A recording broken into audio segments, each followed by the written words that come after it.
आज विजयादशमी है। राम ने रावण को मारकर धरती को उसके अत्याचार से मुक्त कराया था।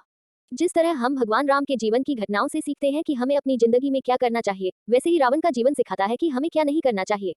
तो आज रावण के जीवन की 5 कहानियों से सीखें कि कौन सी गलतियां हमें नहीं करनी चाहिए। 1. मन की शांति ही सबसे बड़ा सुख है। रावण का मन शांत नहीं रहता था। संतुष्टि का भाव उसमें था ही नहीं। तीनों लोगों को जीतने के बाद भी रावण के मन में एक नतीजतन उसने ऋषि मुनियों को मारना शुरू कर दिया। सारी दुनिया जीतने के बाद भी मन में एक असंतुष्टि थी कि लोग उसकी पूजा क्यों नहीं करते। अशांति थी कि इतना शक्तिशाली होने के बाद भी कोई उसकी पूजा नहीं करता। जब रावण के अत्याचार बढ़ने लगे तो ऋषियों ने तप शुरू किए। यज्ञ और ज्यादा होने लगे तो रावण ने अपने अत्याचार और बढ़ा दिए। दुनिया भर में रावण का आतंक हो गया। पूरी धरती परेशान हो गई। तब भगवान को उसे मारने के लिए अवतार लेना पड़ा। ये असंतुष्टि उसे पाप के रास्ते पर ले गई और उसे अंततः इसी असंतुष्टि के कारण मरना पड़ा। इसलिए हमेशा मन में संतुष्टि का भाव रखें। जो हमारे पास है उसे स्वीकार करें। 2. बिना किसी की शक्ति का अनुमान किए चुनौती ना दें। रावण की नजर में सिर्फ वो खुद ही महान योद्धा था। वो हर किसी को युद्ध की चुनौती देता रहता था। ऐसे ही एक बार उसे वानरों के राज किष्किंधा के बारे में पता चला। वहां का राजा बाली काफी शक्तिशाली है, ऐसा उसे पता चला। रावण ने बिना किसी विलंब के किष्किंधा का रुख किया। रावण ने बाली को ललकारा। उस समय बाली अपने महल में नहीं था। उसका छोटा भाई सुग्रीव मौजूद था। सुग्रीव ने रावण से पूछा कि तुम कौन हो और क्यों बाली को पुकार रहे हो। तो रावण ने जवाब दिया कि मैं बाली से युद्ध करना चाहता हूँ, या तो वो मुझसे युद्ध करे या फिर अपनी हार स्वीकार कर मेरी दास्ता स्वीकार करे। सुग्रीव को रावण की इस बात पर हंसी आ गई। उसने कहा, महाराज, बाली अभी संध्या पूजन के लिए समुद्र तट पर गए हैं। कुछ ही देर में ही वहां 4 समुद्रों की परिक्रमा करके लौटेंगे। तब तुम्हारी इच्छा वैसे ही पूरी हो जाएगी। रावण से रहा नहीं गया। उसने जैसे ही सुना कि बाली अभी पूजा करने समुद्र तट पर गया है, वो समुद्र किनारे पहुंच गया। बाली उस समय सूर्य को अर्घ्य दे रहा था। रावण ने पीछे से वार करने की कोशिश की, लेकिन बाली ने उसे पकड़कर अपनी बाजू में दबा लिया। रावण छूटने की कोशिश करता रहा, लेकिन नहीं छूट पाया। बाली ने 4 समुद्र की परिक्रमा उसे अपनी कोख में दबाकर की। तब तक रावण को अपनी गलती का एहसास हो गया था कि उसने बिना बाली की ताकत का अंदाजा लगाए उस पर हमला करने की गलती कर दी। जैसे ही बाली ने उसे छोड़कर पूछा कि बता तू क्या चाहता है, तो युद्ध करने की इच्छा से आए रावण ने बाली की मित्रता का प्रस्ताव दिया। रावण की ये गलती सिखाती है कि किसी की ताकत और कमजोरी को समझे बिना उसे चुनौती नहीं देनी चाहिए। इससे हमारी हार ही होती है। 3. अगर सही सलाह मिले तो उसे स्वीकार करें। वाल्मीकि रामायण का एक प्रसंग है। जब राम से शादी करने की जिद कर रही शूर्पणखा के नाक कान लक्ष्मण ने काट दिए तो वो अपने भाई रावण के पास पहुंची। उसने रावण को समझाया कि उसके राज्य में कोई सन्यासी है जो उसके लिए घातक हो सकता है। रावण तुरंत अपने रथ पर बैठकर निकल गया। वो सीधा अपने मामा मारिच के पास पहुंचा। उसने मारिच से कहा कि उसके राज्य में कोई 2 सन्यासी घुस आए हैं, उन्हें मारना है।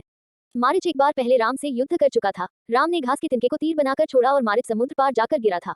मारिच ने रावण को समझाया कि राम से युद्ध करना उसके हित में नहीं है, वो लौट जाए। रावण मान गया। वो फिर लौटकर अपने महल में आ गया। शूर्पणखा को जब पता चला कि रावण ने राम से बदला लेने का विचार त्याग दिया है, तो उसने फिर जाकर रावण को समझाया कि वन में जो 2 सन्यासी हैं, उनके साथ एक बड़ी सुंदर सी स्त्री भी है, जिसे रावण के पास होना चाहिए, क्योंकि उसके जैसी कोई और सुंदर महिला संसार में नहीं है।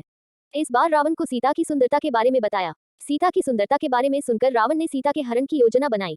वो फिर मारिच के पास पहुंचा। मारिच ने उसे फिर वही सलाह दी कि राम कोई सामान्य सन्यासी नहीं है, अवतारी पुरुष हैं, उनसे दुश्मनी ना ले। लेकिन इस बार रावण नहीं माना और मारिच से कहा कि अगर वो सीता के हरण में उसकी सहायता नहीं करेगा तो उसे मार दिया जाएगा। मारिच ने सोचा, रावण के हाथ से मरने से बेहतर है राम के हाथों मारा जाऊं। फिर मारिच ने स्वर्ण मृग बनने की योजना बनाई। ये सीता हरण ही रावण के पूरे वंश का नाश का कारण बन गया। इस पूरे प्रसंग से सीख सकते हैं कि अगर कोई सही सलाह मिले तो उसे माने, अपनी जिद और लालच में उस सलाह को ना ठुकराएं। ये आपके लिए भारी नुकसान का कारण बन सकता है। 4. आप दुनिया के साथ जो करते हैं वो आपके साथ ही होगा। वाल्मीकि रामायण कहती है, रावण के पास पुष्पक विमान तो था ही, जो उसने अपने भाई कुबेर से छीना था। इसके साथ ही रावण के पास एक दिव्य रथ भी था, जिसमें उच्च कोटि के गधे जुते होते थे। रावण ने तीनों लोगों को इसी रथ पर बैठकर जीता था। रावण जहां भी जाता वहां से राजकुमारियों, रानियों और अन्य सुंदर औरतों को उठाकर अपने महल में ले आता था। रावण के महल में करीब 10,000 ऐसी औरतें थीं, जिन्हें वो अलग अलग राज्यों से अपहरण करके लाया था। रावण एक बार ऐसे ही लंका में सैकड़ों महिलाओं को जीत कर ले आया। तब विभीषण ने रावण को बताया कि तुम अपने बल के अभिमान में कितनी औरतों को उनके पति और पिता को मारकर उठा लाए। तुम्हारे इन्हीं पाप कर्मों का परिणाम हमारे परिवार को भुगतना पड़ रहा है। रावण ने पूछा, ऐसा क्या हो गया जो तुम मुझसे इस तरह की बातें कर रहे हो। तब एक राक्षस ने हमारे राज्य पर हमला कर दिया। वो हमारी मौसी की बेटी। विभीषण ने जवाब दिया, तुम विश्व विजय के लिए निकले थे, दूसरे राजाओं के परिवार की औरतें लाने में व्यस्त थे, हमारी बहन को उठाकर ले गया। तुम दुनिया के साथ जो कर रहे थे वो हमारे ही परिवार के साथ घट गया। वो अपनी बहन को बचाने निकला, लेकिन तब तक उसकी बहन ने उस राक्षस को अपना पति मानकर शादी कर ली। रावण को अपनी गलती का एहसास हुआ। ये कहानी सिखाती है कि हम दुनिया को जो देते हैं वही लौटकर हमारे पास आता है। इसलिए संसार में रहकर अच्छे काम करें। आप अच्छा करेंगे तो आपके साथ भी अच्छा ही होगा। 5. रिश्ते अधिकार से नहीं चलते, समर्पण से टिकते हैं। रावण परम शिव भक्त था। भगवान शिव को उसने ऐसा प्रसन्न किया कि खुद भगवान शिव ने घोषित किया कि रावण उनका परम भक्त है। रावण ने खुद को शिव का सबसे बड़ा भक्त मान लिया। इस बात का उसे अहंकार हो गया। एक दिन जब रावण सोने की लंका में बैठा था तो उसे ख्याल आया कि उसके आराध्य भगवान शिव कैलाश पर्वत पर रहते हैं, जहाँ ना कोई भवन है ना कोई महल।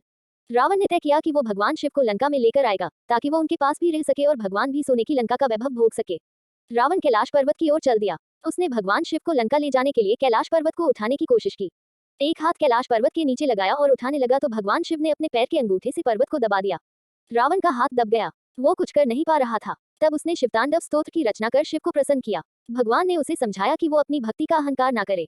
अहंकार ही उसके विनाश का कारण हो सकता है। रावण ने रिश्तों में समर्पण से ज्यादा अधिकार पर जोर दिया, इसलिए उसे लगभग हर रिश्ते से हाथ धोना पड़ा। भाई विभीषण छोड़ गया, कुंभकर्ण मारा गया, सारे बेटे मारे गए, पत्नियां अकेली रह गईं। रिश्तों में अधिकार की बड़ी कीमत चुकानी पड़ती है, जबकि समर्पण रिश्तों को बचाता है। इन कहानियों से मनुष्य को सीख लेनी चाहिए कि उसे राम की तरह अच्छा बनना है या फिर रावण की तरह।